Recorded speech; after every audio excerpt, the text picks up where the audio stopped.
손흥민이 상상하기 힘든 엄청난 계약한다. 토트넘 폭탄 발표에 난리 난 영국 상황이건 세계 최초 BBC 긴급보도 몰아보기. 영국 TVR 풋볼은 지난 6일 한국 시간 토트넘은 손흥민에게 새로운 계약을 맺지 않을 것이라 전했다. 손흥민은 토트넘의 결정에 충격을 받았으며 양측은 새로운 계약에 대한 이야기를 나누고 있었다. 당시 손흥민과 토트넘은 새로운 계약 협상에 긍정적이었지만 토트넘이 갑작스레 태도를 바꿨다라고 전했다. 해당 매체의 보도로 인해 토트넘 팬들은 큰 충격에 빠졌다. 2015년 토트넘에 입단한 뒤 통산 165골을 넣은 주장 손흥민과 결별 가능성이 대두됐기 때문이다. 더군다나 결별을 주도하고 있는 것은 토트넘이었다. 토트넘은 나이가 들며 손흥민이 향후 전성기 시절만큼의 경기력을 보이지 못할 것이라는 판단을 내렸고 결국 손흥민을 방출하려는 것처럼 보였다. 하지만 여기서 반전 가능성이 커졌다. 토트넘 소식에 정통한 폴 오키프가 입을 연 것이다. 8일 한 팬이 TVR 풋볼의 보도 링크를 갖고 오며 오키프에게 이것이 사실인가요? 라고 물었다. 이에 오키프는 그레이엄 베일리 기자의 소수잖아. 이런라고 답했다. 손흥민의 방출 소식을 보도한 베일리 기자를 저격함과 동시에 해당 소식의 보도가 맞지 않다는 의미였다. 오키프는 베일리 기자에 비해 토트넘 관련 소식에 대한 공신력이 매우 높은 인물로 잘 알려져 있다. 결국 TVR 풋볼의 손흥민 방출 소식은 사실이 아닐 가능성이 매우 크다. 최근 손흥민의 향후 거취가 큰 화제를 모으고 있다. 지난 4일 영국 매체 텔레그래프는 토트넘은 손흥민의 계약이 포함된 1년 연장 옵션을 발동시킨 뒤 팀에 더 남게 할 예정이다. 토트넘과 손흥민은 지난 2021년 새로운 계약을 체결했으며 토트넘은 계약을 1년 더 연장할 수 있는 권한을 갖고 있다라고 전했다. 이어 토트넘은 계약 연장을 진행할 시 그저 손흥민에게 통보만 해주면 된다. 토트넘은 그렇게 할 의사가 있다. 이제 최근 토트넘 이적 시장에서 가장 성공적인 영입 중 하나로 평가받고 있는 손흥민은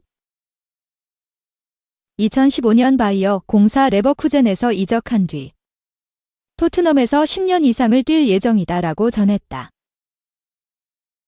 내년 여름 토트넘과 계약이 만료되는 손흥민은 일단 토트넘과 한 시즌을 더 동행할 가능성이 크다.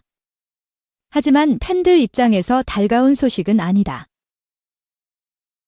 팬들은 손흥민이 레전드 대우를 받아야 할 인물이며 토트넘이 장기 재계약으로 제대로 된 레전드 대우를 해주길 원하고 있다. 하지만 팬들의 바람과 달리 토트넘은 장기 재계약을 준비하고 있는 것처럼 보이지 않는다. 오히려 토트넘은 1년 계약 연장을 통해 손흥민의 간을 보려 하고 있다. 1992년생의 손흥민은 이른 시일 내에 경기력이 떨어져도 이상하지 않다. 그렇기에 토트넘 입장에서 현 시점에 손흥민과 장기 재계약을 체결하는 것은 엄청난 위험 부담이 따를 것이라 여기고 있다. 이에 따라 토트넘은 1년 계약 연장을 통해 손흥민의 경기력을 지켜본 뒤 장기 재계약에 대한 판단을 내릴 것으로 보인다. 물론 수익을 중요시하는 구단 입장에서 어느 정도 이해가 되는 부분이다. 하지만 그 대상이 손흥민이라면 이야기가 다르다. 손흥민은 2015년 토트넘에 합류한 이후 첫 시즌을 제외하고 매 시즌마다 두 자릿수 공격 포인트를 달성했다. 첫 시즌에는 적응 문제로 주전 자리를 내준 뒤 독일 분데스리가 복귀를 준비하기도 했지만 마음을 다잡고 다시 토트넘 주전 경쟁에 도전장을 내밀었다. 그리고 그는 토트넘과 함께 수많은 역사를 창조했다. 2018에서 19 시즌에는 토트넘을 이끌고 유럽 축구연맹 챔피언스 리그 UCL 결승에 진출했다. 당시 토트넘은 결승에서 리버풀에 패했지만 손흥민은 8강에서 맨체스터 시티를 상대로 2차전을 통틀어 3골을 넣는 등 맹활약을 펼쳤다. 이어 2020년에는 한 해 동안 가장 멋진 골을 넣은 선수에게 수여하는 국제축구연맹 FIFA 푸스카스상을 받았다. 다음으로 2021에서 22 시즌에는 모하메드 살라와 함께 프리미어리그 공동 득점왕을 차지하며 가치를 높였다. 지난 시즌을 앞두고는 새로 부임한 엔제 포스테코글루 감독의 신뢰를 받으며 주장 완장을 찼다. 그리고 프리미어리그에서만 17골 10도움을 기록하며 주장 역할과 동시에 에이스다운 모습을 보였다. 이처럼 토트넘에서 가장 중요한 선수가 된 손흥민은 어느덧 계약 만료를 앞두고 있다. 이러한 상황에서 과연 토트넘이 손흥민에게 어떤 제안을 건넬지 관심이 쏠린다. 이강인은 로테이션 멤버. UCL에서 벤치 강등권과 리그는 선발 예상. 파리 생제르맹 PSG 은 10일 오전 5시 이하 한국 시간 프랑스 앙제에 위치한 스타드 레이몽 코파에서 열리는 2024에서 25 시즌 프랑스 리그앙 11라운드에서 앙제와 맞붙는다. 현재 PSG는 8승 2무, 승점 26점로 1위에 앙제는 2승 3무 4패, 승점 10점로 15위다. PSG로서는 가벼운 경기다. 앙제는 강등권이다. A매치 휴식기를 앞두고 루이스 엘리케 감독이 주전 선수들에게 대거 휴식을 부여할 것으로 예상된다. 프랑스 레퀴프는 앙제전 PSG의 선발 라인업을 예측했다. 4-3-3 포메이션이었고 최전방에는 데즈레 두에, 렌달 콜로 무아니, 이강인이 나섰다. 중원은 파비안 루이스, 주앙 네베스, 세니 마율루가 구성했고 포백은 베랄도, 마르퀴뇨스, 밀란 슈크리니아르, 요람 자그가 구성했다. 골키퍼는 잘루이지 돈나룸마였다. 우스만 덴벨레, 브래들리 바르콜라, 비티냐, 워렌 자이르 에메리, 아슈라프 하키미 등 주전 선수들이 대거 빠졌다. 강등권을 상대하는 경기이기 때문에 엘리케 감독은 힘을 확 뺀 것으로 보인다. 가장 최근 경기였던 유럽축구연맹 UEFA 챔피언스리그 UCL 리그 페이즈 4차전 아틀레티코 마드리드전이 7일 오전 5시에 열렸던 것도 작용했을 터. PSG 선수들은 사흘의 휴식 기간을 갖고 경기에 임하게 된다.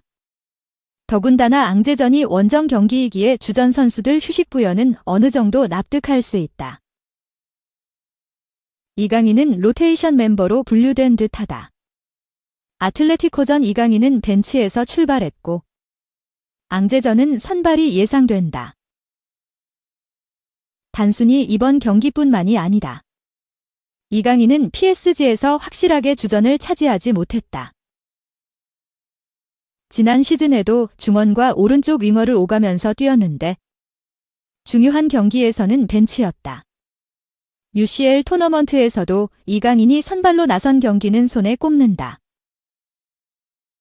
이번 시즌도 마찬가지다. 중원에 네베스가 영입되면서 경쟁이 더욱 치열해졌다. 이강인이 오른쪽 윙어와 최전방 공격수로 나서기는 했지만 붙박이 주전은 아니다. 좌우 윙어 바르콜라와 덴벨레의 퍼포먼스가 너무 뛰어나다. 3. 미친 결정 발가락 부서지고 또 뛴다니. 1890억 중원. 극심한 고통 라이벌 매치 출전 감행. 이적료 1억 500만 파운드, 약 1890억 원을 기록한 아스널 미드필더 데클란 라이스, D15가 투혼을 불사르고 있다. 최소 몇 주간 휴식이 필요한 상황에서 출전 감행 의지를 드러냈다. 영국 매체 풋볼 런던은 8일 한국 시간 라이스는 발가락이 부러졌음에도 고통을 극복하고 첼시전에 나설 것을 결심했다며 그는 이번 주 초만 해도 축구화를 신는데 어려움을 겪었다. 제대로 훈련을 할 수도 없었다고 보도했다. 매체에 따르면 라이스는 지난 2일 뉴캐슬 유나이티드와 잉글랜드 프리미어리그 GPL 경기에서 발가락 골절상을 당했다. 7일 인터밀란과 유럽축구연맹 UEFA 챔피언스리그 UCL 경기는 결장했지만 오는 11일 첼시와 라이벌 매치에 출전을 예고한 것으로 알려졌다. 풋볼 런던은 발가락이 부서진 경우 대개 4에서 6주 결장이 일반적이다. 하지만 라이스는 극심한 고통을 견뎌낼 것이라 했다며 라이스는 2023년 7월 웨스트햄 유나이티드에서 이적료 1억 500만 파운드를 기록하며 아스널로 왔다. 아스널 이적 후 라이스는 단 한 경기만 결장했다고 조명했다. 심지어 미켈 아르테타 42 아스널 감독도 라이스 부상 심각성을 잘 알고 있다. 그는 라이스는 축구화를 신는데 불편함을 느꼈다더라. 인터 밀란전에 결장한 이유다라며 그의 몸 상태는 좋지 않다. 첼시전에 출전할 수 있는지 확인할 것이라고 말했다. 시즌 시작 전 우승 경쟁을 자신했던 아스널은 최근 프리미어리그 4경기 무승 1무 3패, 늪에 빠져 허덕이고 있다. 주장 마틴 웨데고르 26의 부재가 뼈아팠다. 그라운드에 선장을 잃은 아스널은 빈공 속의 성적도 곤두박질을 쳤다. 웨데고르는 인터밀란전 후반 45분이 돼서야 복귀전을 치렀다. 팀의 부진에 빠진 와중 라이스는 투혼을 불사르고 있다. 최소 4주간의 결장이 예상됐지만 불과 9일 만에 복귀를 준비 중이다. 영국 BBC도 라이스는 발가락 골절이 있음에도 계속 경기에 나설 전망이다라고 우려를 표했다. 4. 맨시티도 리버풀도 아니었다. 토트넘서 경질 누누 대반전. PL 3위 수성 플러스 10월 이달의 감독상 수상. 노팅엄 포레스트를 이끌고 있는 누누 에스피리투 산투 감독이 10월 프리미어리그 PL 이달의 감독상을 수상했다. 프리미어리그 사무국은 8일 한국 시간 공식 홈페이지를 통해 누누 감독이 10월 이달의 감독상을 수상했다고 알렸다. 누누 감독의 노팅엄은 10월 동안 첼시의 1대1 무승부를 거두고 크리스탈 팰리스와 레스터 시티를 각각 1대0, 3대1로 꺾으면서 승점 7점을 확보했다. 누누 감독은 함께 경쟁했던 펩 과르디올라, 맨체스터 시티, 파비안 휘르찰러, 브라이튼 앤 호브 알비온, 아르네 슬롯, 리버풀을 제치고 통산 5번째 이달의 감독상을 수상했다. 최근 노팅엄의 기세가 남다르다. 노팅엄은 지난 2021에서 22 시즌 잉글랜드 챔피언십 디브리그 승격 플레이오프 끝에 23년 만에 프리미어리그에 돌아왔다. 오랜만에 복귀한 일부에서 살아남는 일은 험난했다. 2022에서 23 시즌 리그 16위로 간신히 강등을 면했다. 2023에서 24 시즌이 시작되고도 13경기 동안 단 1승에 그칠 정도로 부진에 휩싸였다. 결국 프리미어리그 승격을 이뤘던 스티브 쿠퍼 감독과 결별하는 초강수를 택했다. 후임으로 온 인물은 누누였다. 그는 울버햄튼 원더러스를 승격시켰던 업적을 인정받으며 지난 2021에서 22 시즌 조세 무리뉴 감독의 뒤를 이어 토트넘 호스퍼 감독이 됐다.